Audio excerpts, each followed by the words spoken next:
അപ്പോൾ ഗായ്സ് നമ്മളിന്ന് നോക്കാൻ പോകുന്നത് എങ്ങനെ കാർ പാർക്കിംഗ് മൾട്ടിപ്ലെയറിൽ നല്ല രീതിയിൽ കാശും കോയിൻസും ഉണ്ടാക്കാമെന്നാണ്. എനിക്കിപ്പോൾ ഏകദേശം ലിമിറ്റ് അടുത്ത് തന്നെ നല്ല രീതിയിൽ ക്യാഷും ഉണ്ട്, പിന്നെ കോയിൻ ഞാൻ കുറേയൊക്കെ ചിലവാക്കി കളഞ്ഞു. അപ്പം നിങ്ങൾ ആദ്യം തന്നെ നമ്മുടെ കാർ പാർക്കിംഗ് മൾട്ടിപ്ലെയറിൽ ആദ്യമായിട്ട് കയറുമ്പോൾ കുറേ ലെവൽസ് ഉണ്ടായിരിക്കും.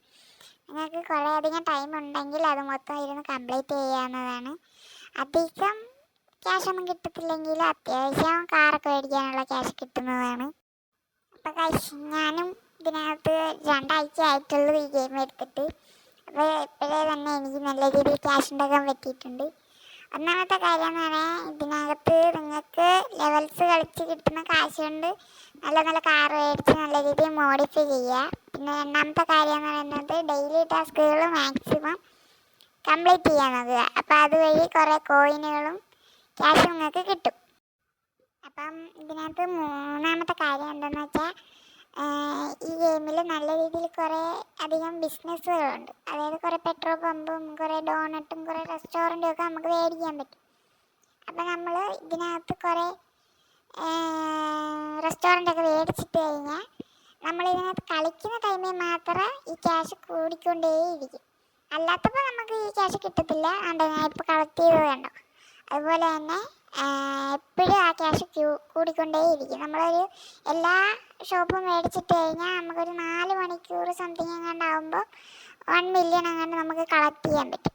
അപ്പോൾ കൂടുതലും അതുപോലെയുള്ള പ്ലേസുകൾ മേടിച്ച് ഇട്ട് കഴിഞ്ഞാൽ കുറച്ചുകൂടെ പ്രോഫിറ്റ് നമുക്ക് കിട്ടും. അപ്പോൾ ഗൈസ് നമ്മുടെ നാലാമത്തെ കാര്യം എന്താണെന്ന് വെച്ചാൽ കാർ സെയിലാണ്. കാർ സെയിൽ ഏറ്റവും കൂടുതൽ നടക്കുന്നത് സിറ്റി 1-ലാണ്. നിങ്ങൾക്ക് നിങ്ങളുടെ ഇഷ്ടത്തിലുള്ള സെർവർ എടുത്ത് കളിക്കാൻ പറ്റും. എനിക്ക് ഏറ്റവും ഇഷ്ടം ഇംഗ്ലീഷ് സെർവർ തന്നെയാണ്. കാരണം കൂടുതൽ അതിനകത്ത് സെയിൽ നടക്കുന്നുണ്ട്. നല്ല നല്ല മോഡിഫിക്കേഷൻ ചെയ്ത കാറുകൾ നമുക്ക് മേടിക്കാൻ പറ്റും. അതുപോലെ തന്നെ നമ്മുടെ കാറുകൾ നല്ല രീതിയിൽ മോഡിഫിക്കേഷൻ ചെയ്തിട്ട് മാത്രമേ അതിനകത്ത് സെയിൽ ചെയ്യാവൂ.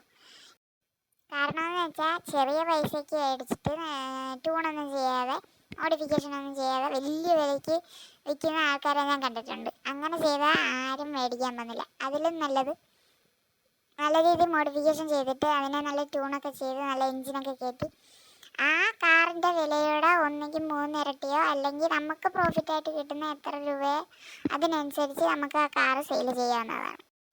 പിന്നെ അഞ്ചാമത്തെ കാര്യം എന്ന് പറഞ്ഞാൽ ഈ യൂട്യൂബേഴ്സൊക്കെ ഗീവ് അവേ കൊടുക്കുമ്പോൾ കൂടുതൽ അതിലൊക്കെ പങ്കെടുത്തു കഴിഞ്ഞാൽ നമുക്ക് കൂടുതൽ കാശൊക്കെ ഫ്രീ ആയിട്ട് കിട്ടും. അത് മാക്സിമം നമ്മൾ പങ്കെടുക്കാൻ നോക്കുക. അതിലൂടെ നമുക്ക് നല്ല നല്ല കാറ് കിട്ടി അത് വിറ്റ് നമുക്ക് പ്രോഫിറ്റ് ഉണ്ടാക്കാൻ പറ്റും. അതുപോലെ തന്നെ ഗൈസ് കൂടുതൽ കോയിനുകൾ ഉണ്ടാക്കണമെങ്കിൽ ഡെയിലി ടാസ്കുകൾ ചെയ്ത് കഴിഞ്ഞാൽ കംപ്ലീറ്റ് ചെയ്യണം. ഡെയിലി ടാസ്കുകൾ കംപ്ലീറ്റ് ചെയ്ത് കഴിഞ്ഞാൽ നമുക്ക് കുറേ അധികം കോയിൻ ഉണ്ടാക്കാൻ പറ്റും. പിന്നെ ഉള്ളത് വേൾഡ് സെയിലിൽ നല്ല രീതിയിലുള്ള കാറുകൾ ഇട്ട് കഴിഞ്ഞാലും അതുവഴി നമുക്ക് കോയിനുകൾ ഉണ്ടാക്കാൻ പറ്റും. പിന്നെ കുറേ പേര് വിചാരിച്ചിരിക്കുന്നത് ടാക്സിയും കാർഗോയൊക്കെ ഓടിക്കഴിഞ്ഞാൽ കൂടുതൽ ക്യാഷ് ഉണ്ടാക്കാനാണ്. പക്ഷേ നിങ്ങളുടെ ടൈം ഏറ്റവും അധികം വേസ്റ്റ് ചെയ്യുന്നൊരു സംഭവമാണ് ടാക്സിയും കാർഗോയും. അതിലും നല്ലത് ഞാൻ ഈ പറഞ്ഞ വഴികൾ നിങ്ങൾ പരീക്ഷിച്ച് നോക്കുക. എത്രയാണ് പെട്ടെന്ന് തന്നെ 50 മില്യൺ നിങ്ങൾക്ക് അടിക്കാൻ പറ്റും. അതെൻ്റെ ഉറപ്പാണ്. അപ്പോൾ ഗൈസ് ഈ ചാനലിലെ എൻ്റെ ആദ്യത്തെ വീഡിയോ ആണിത്. അപ്പോൾ എല്ലാവരും സബ്സ്ക്രൈബ് ചെയ്ത് സപ്പോർട്ട് ചെയ്യുക. എൻ്റെ ഒരു ഇൻസ്റ്റാ ID ഉണ്ട്, അത് ഞാൻ ഡിസ്ക്രിപ്ഷനിൽ കൊടുത്തേക്കാം. അപ്പോൾ ഇനി അടുത്ത ഒരു വീഡിയോ വരുന്നവരെ ബൈ ബൈ.